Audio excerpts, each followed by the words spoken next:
आप सभी को हाजिर के प्रणाम। मैं जया भारत, जिला संत कबीरनगर से।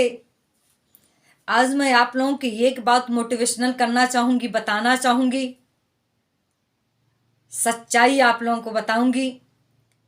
मैं महाभारत और रामायण के तमाम ऐसे प्रसंगों में पढ़ी हूं जिसमें लिखा गया है फला व्यक्ति ने फला को शराप दे दिया और फला व्यक्ति फला को शराप दे दिया।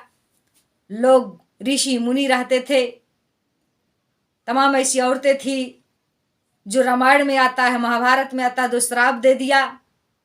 तो आओ विचार करते हैं किसका किसका श्राप लगा, किसका किसका नहीं, और किसका लगता है किसका नहीं।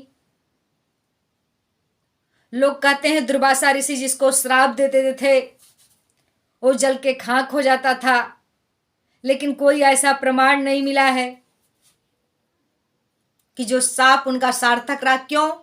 क्योंकि दुर्वासा ऋषि में कुछ कमियां थी, और जिस इंसान के अंदर कोई कमी, दुर्वासा ऋषि के अंदर कमी क्या थे? क्रोधी थे, और अचानक बिना बेजाय के ही श्राप देते थे, इसलिए उनका क्रोध, उनका श्राप सार्थक नहीं हुआ और उनके श्राप का कोई मायने नहीं रखता है।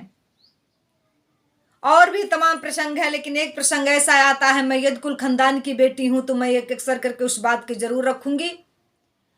उसमें लिखा गया है, एक श्राप है जिसमें लोग बताते हैं कि गांधारी जी ने श्राप दे दिया था श्री कृष्ण को कि जाओ तुम्हारे खानदान में, तुम्हारे वंश में, तुम्हारे जात में कोई भी पिंड दान करने के लिए ना रहे, क्योंकि तूने मेरे पूरे खानदान को नष्ट कर दिया, तुम्हारी कूटनीति ने मेरे पूरे खानदान को नष्ट कर दिया। इसका मतलब यह है गांधारी जी ने पूरे यदकुल खानदान को श्राप दे दिया था। लेकिन आज हमने लिस्ट उठा के देखा कि हिंदुस्तान में ही सिर्फ 27 करोड़ यादव हैं। जिस यादव खानदान को गांधारी ने श्राप दिया था उसके वंश सबसे ज्यादा हिंदुस्तान में है, नेपाल में है, मॉरिशस में है। अभी लोगों ने कहा इराक के लोग जो हैं ये भी यादव ही हैं। इस तरह यादवों की संख्या इतनी है। दक्षिण भारत का मुख्यमंत्री, मध्य प्रदेश का मुख्यमंत्री, आपके बिहार का प्रांत का मुख्यमंत्री, उप मुख्यमंत्री रह चुके विपक्ष के मेन नेता, उत्तर प्रदेश का मेन नेता यादव, और यादवों की संख्या हर पार्टियों में ज्यादा है। तो गांधारी का श्राप गया कहां? आखिर में उसने श्राप दिया, ये मैं कोई राजनीतिक बात नहीं कर रही हूं, सोचनी बात कर मैं उसके श्राप लगे क्यों नहीं? कारण क्या था?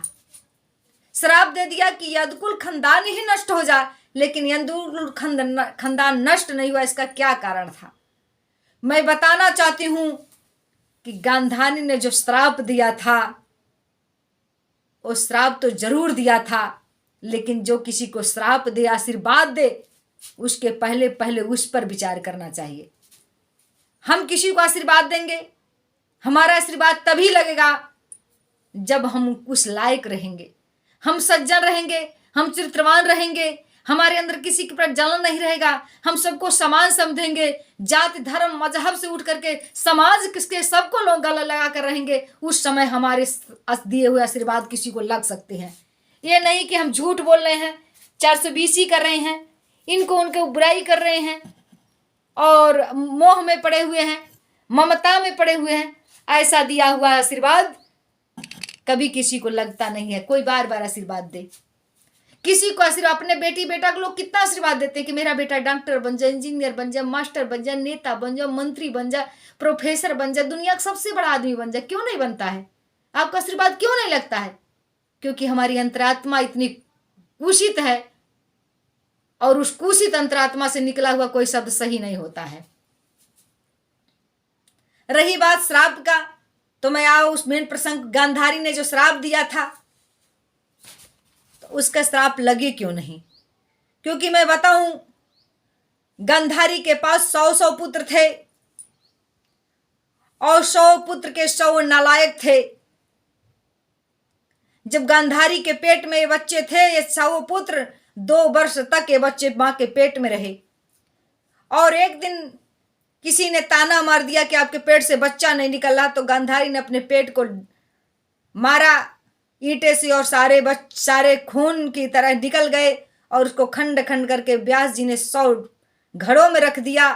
और जो 100 घड़ों में रख दिया तो यही 100 घड़े आगे चल करके बच्चे का रूप ले लेते हैं और यही बच्चे कौरव के नाम से जाने जाते हैं। इन्हीं 100 बच्चों के प्रति उनका इतना मोह था कि जिस समय द्रौपदी को नंगा लोग कर रहे थे, अपनी पट्टी को हटा करके यहां तक नहीं कहा कि बेटा गलत कर रहे हो, कुलवधू है। इतना पुत्र मोह था। और अपने बेटे दुर्योधन को से कहती हैं कि बेटा तुम मेरे सामने आओ, मैं पतिव्रता हूं, एक बार नजर खोल करके तुमको देख दूंगी, तुम वज्र हो जाओगे। आता तो दुर्योधन जरूर है, लेकिन मां के सामने कपड़ा पहन के आता है। एक नारी को नंगा कर देना चाहता है समाज में, तब जाकर के इनकी मां ने नहीं कहा बेटा शर्म की बात है, लेकिन जब खुद पे पड़ता है तो बेटा शर्मा जाता है। तब वो माँ उससे नहीं कह पाई कि बेटा क्यों शर्मा रहे हो, आज जब एक नारी को नंगा कर दिए थे तब तुमको शर्म नहीं लग रहा था, एक नारी को भी समाज में नंगा कर रहे थे तब तुमको लाज नहीं आई, अपने खुद एक माँ के सामने तुम नंगा लजा रहे हो। इस बात को नहीं कहा, और जब नहीं कहा तो इतने पर से जंघा उसका वज्र नहीं बन पाया पूरे बदन को, और जंघे से ही उस पर वार हुआ था। और रही बात गांधारी के पतिदेव महाराज धृतराष्ट्र जी अंधे थे। एक पत्नी का फर्ज होता है कि पति का आंख बनना, और ना कि अपने आंख पर पट्टी बांध करके, अपने आंख पर पट्टी बांध करके। इसका भी श्राप उसको लगा, क्योंकि जिस उस समय लोकतंत्र नहीं था, राजतंत्र था, और एक राजा का दायित्व होता है पूरी प्रजा को देखना। अगर राजा अंधा हो जा, बीमार हो जा, लूला हो जा, अंधा हो जा, तो उसके परिवार का कोई सदस्य उस राज को देख सकता नहीं, देखता था तो उस खानदान को पाप लगता था। और गांधारी दायित्व थी, होता है कि अपने आंख को खोल करके अपनी प्रजा को देखी होती, लेकिन वो पतिव्रता बनने का नाटक कर रही थी। और पति मोह में पति के सामने अंधा बन करके कि मैं सबसे बड़ी पतिव्रता हूं। जब तुम एक राजरानी थी, तुम्हारा पति अंधा था तो तू रानी थी, और रानी का फर्ज होता है पूरी प्रजा को अपनी आंख को पट्टी को हटा करके देखना और प्रजा के दुख सुख में भागी लेना। लेकिन गांधारी यहां भी पति मोह में फंस गई कि मेरा पति अंधा तो मैं भी अंधी बनकर रहूंगी। दुनिया को पतिव्रता का नाटक दिखा रही थी। जब द्रौपदी का चीर हो रहा तब भी नहीं बोल। जब 5 पांडवों ने कहा मुझे केवल 5 ही गांव दे दो, नहीं चाहिए मुझे पूरी धरती, तब भी नहीं कहा कि बेटा उनका हिस्सा है उन्हें दे दो। तब भी उसे अपने पुत्रों की गलती नहीं दिखाई दे रही थी। अगर आंख पे पट्टी थी, अंतरात्मा भी पे पट्टी मान ली थी। ऐसे व्यक्ति का दिया हुआ श्राप कभी लग नहीं सकता है। और गांधारी ने जो श्राप दिया था वो श्राप नहीं, वो आशीर्वाद होने का काम किया था, क्योंकि श्री कृष्ण भगवान यदुकुल खानदान के थे, उन्होंने कभी गलती नहीं किया, कभी गलती किया ही नहीं। पूरी पलटन, पूरी यादों की पलटन गांधारी के तरफ लगे हुए थे, दुर्योधन के तरफ खड़े थे, अपने पूरे खानदान को कटवा दिया। और एक परिवार के साथ खड़े होकर के इनको पहले समझाया बुझाया, नहीं माने, तब जाकर के अपनी सेना पूरा दे दिया। सबसे पहले अगर किसी का गला उस मैदान में कटा था, युद्ध मैदान में महाभारत के, तो यादव लोगों का कटा था। और इतने यादव अपने आप को बलिदान कर दिए। कृष्ण समझाते रह गए, और अंत में ये पुत्र मोह में आकर के, पति मोह में आकर के, राज्य मोह में आकर के उसी खानदान को श्राप देती हैं। तो मैं कहना चाहती हूँ श्राप इनका लगा होता, लेकिन क्यों नहीं लगा? इसलिए नहीं लगा क्योंकि श्राप और आशीर्वाद तभी लगता है जब आप प्रकृति के बनाए हुए नियम को फॉलो करो, जब भगवान की बनाई हुई सृष्टि में आप आकर के उसके बताए रास्ते पर चलो। आपको पुत्र मोह है, घर मोह है, द्वार मोह है, पति मोह है, और जब आपका अनुभव होने लगे तो आप श्राप देते हो तो अच्छा हो जाएगा, श्राप लगे किसी को। और जब आपको दूसरे से इतना बैर है, दूसरे से इतना नफरत है, दूसरे से इतने दिल में खापस है, और अपने बच्चों का आशीर्वाद दे रहे हो, तो यह आशीर्वाद लगेगा? आज क्या है, आज मैं बताऊं, इसी कथा के माध्यम से मैं आपको बता दूं आज क्या है। आज तमाम नेता अपने बेटे के लिए सांसदी का टिकट मांग लिए, कोई बहू के लिए मांग लिया, कोई बेटे के लिए मांग लिया, कोई दामाद के लिए मांग लिया, कोई किसी के लिए मांग लिया।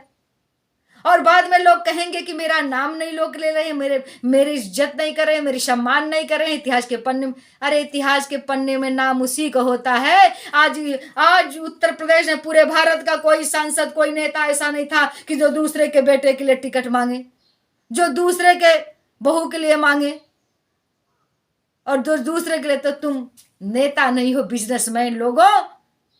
मैं एक बात कहना चाहती हूँ, बहुत से लोगों ने कहा अरे भैया आज लोग फला नेता थे, उनकी लोग इतना सम्मान करते थे, गांधी के कहने पर लोग चल देते थे, अम्बेडकर जी के कहने पर चल। तो गांधी और अम्बेडकर ने कभी अपने बेटे बेटी के लिए टिकट नहीं मांगा था, अपने बहू के लिए टिकट नहीं मांगा था। अरे पूरे देश के लिए अम्बेडकर जी ने अपने आप को समर्पित कर दिया था। गांधी जी ने सारे दुनिया के लिए एक नंगोटी पहन करके और एक उसी को ओढ़ लिया करते थे। उन भरी जवानी में लोगों को ठंड लगता है, लेकिन बुढ़ाई पर 80 साल पर भी गांधी जी को ठंडी गर्मी नहीं लगता था। तो मैं कहना ये चाहती हूं कि इतिहास के पन्ने में वही होगा जो दूसरों के लिए मरेगा, और श्राप आशीर्वाद उसी का लगेगा जिसके अंदर दूसरों के लिए संभावना, जिसके प्यार ममता रहेगा, और जो सच्चाइयों के रास्ते पर रहेगा। और जो गलत रास्ते पर चलता रहेगा, चाहे किसी को श्राप दे, चाहे किसी को आशीर्वाद दे, उसका नहीं लग सकता है। यही कारण है कि गांधारी का दिया हुआ श्राप यदुकुल खानदान पर नहीं लगा। आज उसका ताजा उदाहरण है। आप फेसबुक और व्हाट्सएप और गूगल पर सर्च करके देख लो। सबसे ज्यादा कोई पहलवान है तो यदुकुल में है, सबसे ज्यादा कोई विद्वान है तो यदुकुल खानदान में है, सबसे ज्यादा कोई नेता है तो यदुकुल खानदान में है, और सबसे ज्यादा विश्व के पटल पे किसी की संख्या है तो यदुकुल खानदान के हैं। क्यों नहीं लगा गांधारी का श्राप? क्योंकि उसका श्राप आशीर्वाद बदल गया, क्योंकि गांधारी का दिल खुद नहीं साफ था। और जिस गिरे हुए साफ दिल से दिया हुआ श्राप आशीर्वाद बन जाया करता है। तो मैं यही आप लोगों से कहना चाहती हूँ कि आप किसी को श्राप आशीर्वाद देने के तब हकदार हैं जब आप अपने आप को एक अच्छा इंसान साबित कर दें। पुत्र मोह, घर मोह, परिवार मोह, देश मोह से छूट करके आपके अंदर सच्चाई आ जाए, तब आपका श्राप आशीर्वाद लगता है। लोग अपने बेटे कहते बेटा जाओ कलेक्टर बन जाओ, पड़ोस का बच्चा बन गया। अपन चाह तो अपने रह रहे थे, क्यों अपने को दूसरे का चाह रहे थे उसका लड़के का एक्सीडेंट हो जाए, अपने लड़के को हो गया। क्यों? क्योंकि अपने अगर आपने दिल में सोचा होता उसका लड़का कलेक्टर हो जाए तो कहीं न कहीं आपका हो जाता। क्योंकि प्रकृति सही निर्णय करती है, और प्रकृति हमेशा सच्चाई का साथ देती है, और प्रकृति आपके हर चीज को देख रही है, और प्रकृति की बनाई सृष्टि को वो सृष्टिकर्ता भी 24 घंटा निगरानी में रखता है। तो मैं यही कहना चाहूँ, किसी के श्राप और आशीर्वाद के चक्कर में मत पड़िए। आप अपने काम को करिए और सच्चे दिल से रहिए। न किसी का श्राप लगेगा, न किसी का आशीर्वाद लगेगा। जब आपका कर्म ही आपका आशीर्वाद है और कर्म ही आपका श्राप है, तो मैं जया भारत आप लोगों से यही कहते हुए कहना चाहती हूँ, आप अच्छे रास्ते पर चलो, अपना कर्म अच्छा करो, बाकी श्राप और किसी का आशीर्वाद की चिंता मत करो। हाँ, प्रेम ममता मोहब्बत से रहो, बड़े छोटों का आशीर्वाद और मोहब्बत आप जरूर लिया करो। लेकिन जो नहीं आपको आशीर्वाद दे रहा उसका भी टेंशन मत लो, अगर कोई श्राप दे दिया उसका भी टेंशन मत लो, क्योंकि आपके कर्म ही आपके आशीर्वाद और श्राप दोनों का काम करेंगे। तो आप लोग को अगर वीडियो अच्छी लगे सुन करके तो कमेंट करके हमको ज़रूर बताइएगा कि जय भारत आपने सही कहा कि गलत कहा। तब तक के लिए मैं अपने चैनल पर आप सभी देशवासियों प्रदेशवासियों को आने वाले इस लोकतंत्र के महापर्व में आप सभी को बहुत बहुत शुभकामना और बधाई देते हुए कहना चाहती हूँ, कर्म प्रधान विश्व कर राखा, कर्म प्रधान विश्व कर राखा, जो जस करई सो तस फल चाखा। कर्मणे वाद का रास्ते माँ फलेश कदाच न, कर्म करो फल की इच्छा नहीं, और कर्म करते रहो, किसी के श्राप और आशीर्वाद से मत डरो। आप लोग मुझे कमेंट करके जरूर बताएं। तब तक के लिए आप लोग को हाजिर करके प्रणाम।